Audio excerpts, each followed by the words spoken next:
Alright, so this is the one part of this video that is not a time lapse, but I thought that this was kind of important to go over, so that's why it's not a time lapse. So here we got the blade. Quick rundown of what happened. Basically the camera stopped recording while I was drilling these holes.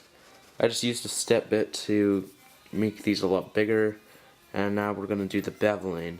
So we don't know how far we have to go along the center line to get it nice and even. So for that I'm going to be using a caliper, digital, or the ones that are digital is better. I forgot the name of the other kinds.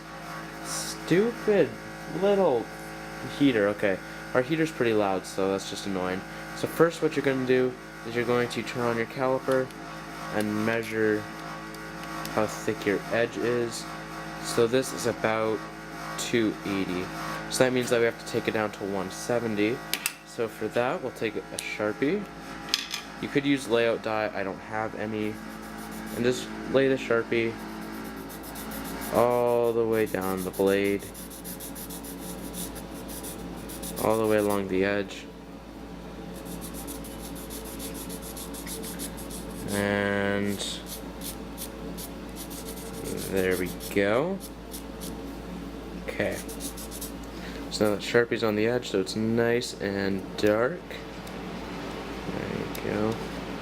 It's quite dirty, but there we go. So now we can put this cap back on and take the caliper to 130.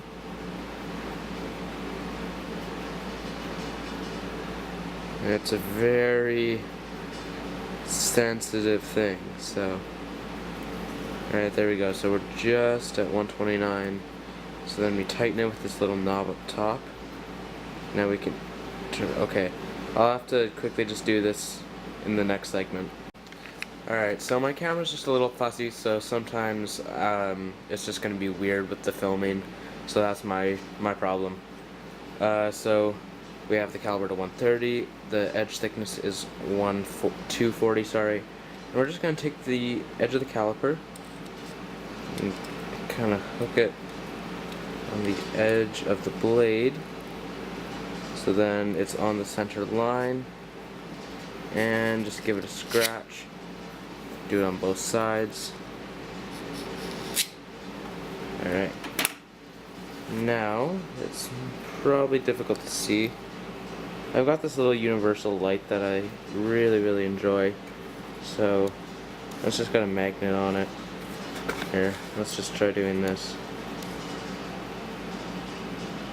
Yeah, so you can just barely see these shiny spots. That's where I'm going to grind to on both sides, and they're about how far apart?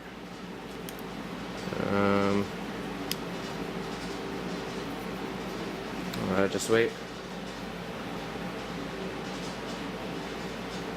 So these are quite thick, but these are they're about 9/10 apart, so almost a whole millimeter. So yeah, now we'll head back to the time lapse on the belt grinder. So quick thing, I'm just going to be using this piece of wood with angles on it, 9 degrees and 7 degrees. I'll clamp the piece on, go back and forth, and I'm using a 4x36 inch belt sander.